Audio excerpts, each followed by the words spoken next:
Greetings, macaroni warriors!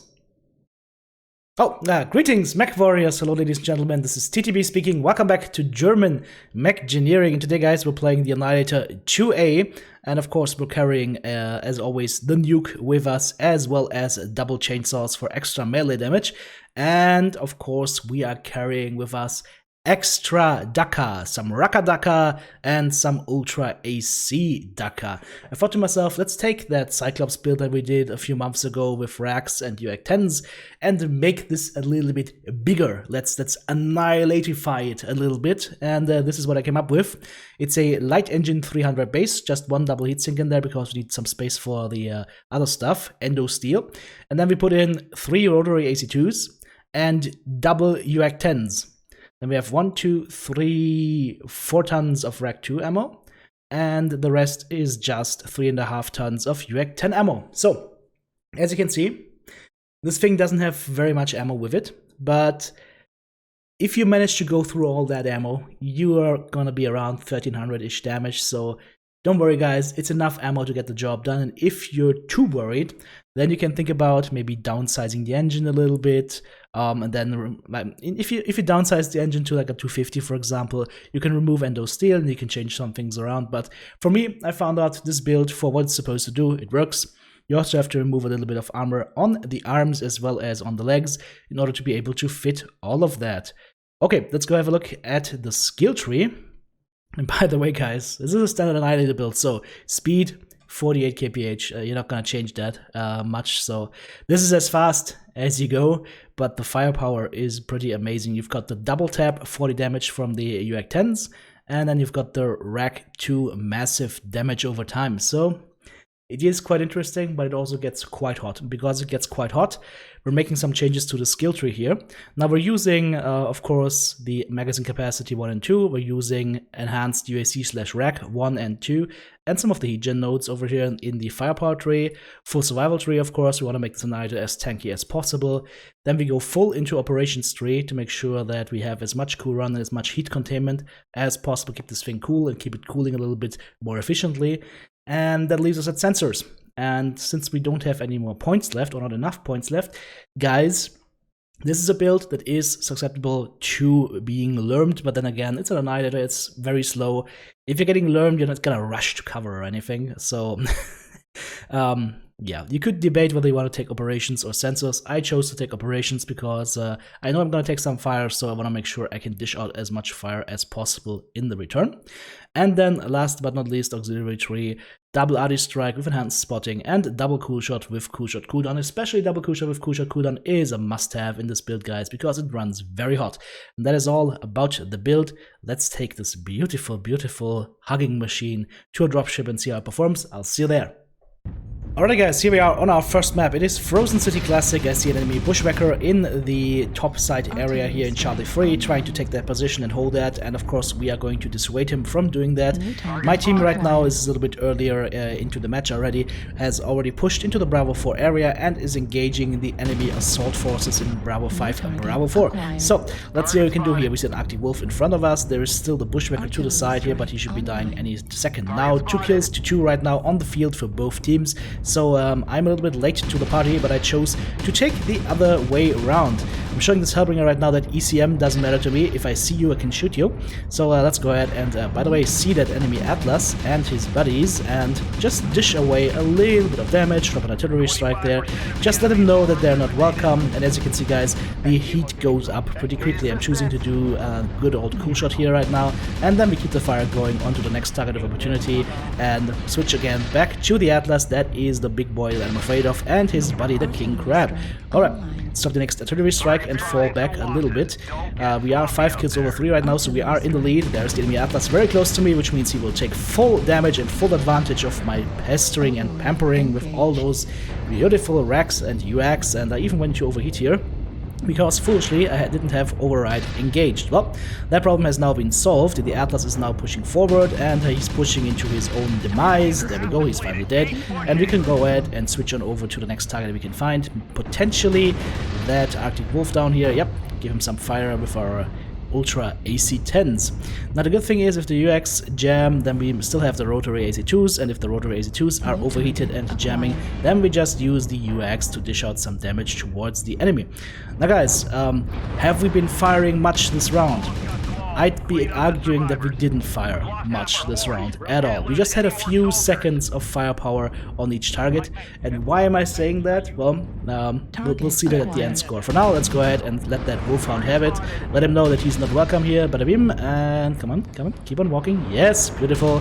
Let's go ahead and try and take his side torso potentially. Don't be so shy. There we go, wolfhound down, beautiful. Enemy Cataphract coming up, we give him a double shot onto the CT, a little bit of massage on his side torso as well. Let's see where he wants to go. Oh, CT open already. Alright, if he manages to pass out of cover here, he's gonna be dead. He's doing exactly that, so let's go ahead and let him have it. Look how his armor is melting on that side torso, it is crazy. Holy hell. Well, and that is it. There's only one guy left alive on the map right now, and he was just running around and hiding, so I cut to the chase. 1 killing blow, 9 assists, 1 solo kill, 5 most damage dealt, 900 damage done, and 11 components taken out. 5 KMDDs and 900 damage for basically doing what it feels like nothing. That is the firepower of this build, guys. It delivers a lot of damage very, very quickly. And you're paying for that with extended heat and whatnot. But hey, you know what? It's alright. And guys, if you enjoyed this content, of course, please check out my Patreon page and look at that and see if that's something for you, if you want to become an active member of Team TTB. And we are right now taking the center here on Solaris City. We found an enemy Raven that we were massaging a little bit, and I'm just trying to find a good angle on the enemy team right now. I see that they are camping a little bit in that Echo 4 area. I do have the wall to my right side, so I'm reasonably safe there. My RT is ready again, which is also nice. Dropping that down by a teammate, okay. So we keep on pushing forward now towards Delta 4. I know that the enemies are most likely all in Echo 4, if somebody might be coming out of Delta 4, so we have to be a little bit careful here, guys, but of course we don't want to hide behind anything. With this build, we are basically destined to be great at holding angles like that. Little angles where enemies can't swarm you from the sides or anything, but they just can come at you from one specific direction, and you can just hold that direction with your insane DPS and burst. It's that simple, guys. It is literally that simple.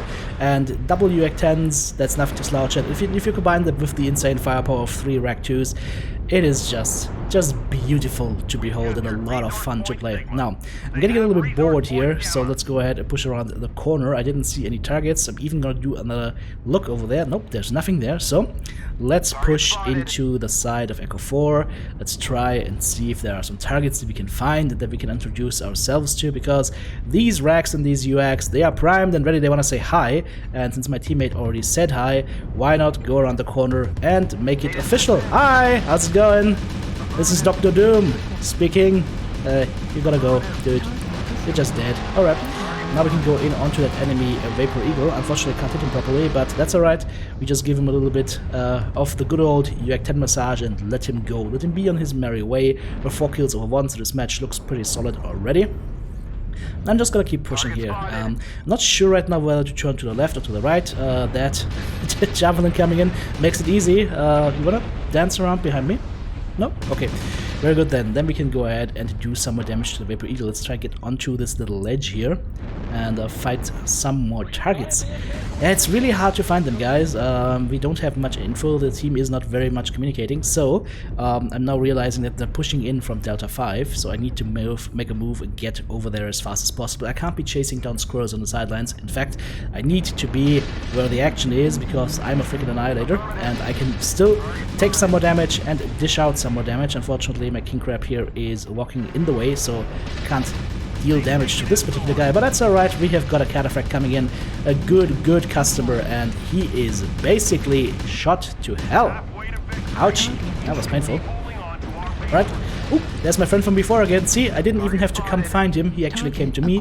So let's go ahead and chase down that ER large laser Vapor Eagle and do some damage to him. A teammate camping right in front of me for no reason, a smoking husk of a wolfhound. Well, maybe he's just standing there shocked and in awe of TTB's Annihilator with the chainsaws and the nuke and everything.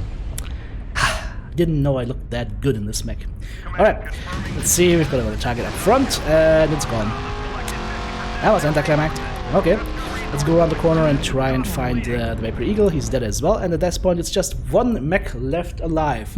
I wonder what he's doing. Well, fast forward a couple of minutes, and of course he's still running, and he's running straight into the chainsaws. Come on, TTB. TTB, can you please stop aiming? There we go. See, the Raven from the beginning of the match finally meets his end. Like, he could have just stood there at the beginning of the match and died. It would have had the same effect. 12 kills over 3, a final score. I got one more match for you guys lined up, by the way. 3 killing blows, 7 assists, 2 solo kills, 4 KMDDs, 847 damage done with 9 components taken out. As you can see, guys, you don't have to be on target for a very long time for this thing to really perform. Okay, here's the third match coming up that I spoke of, and this has a teachable moment. It is right now.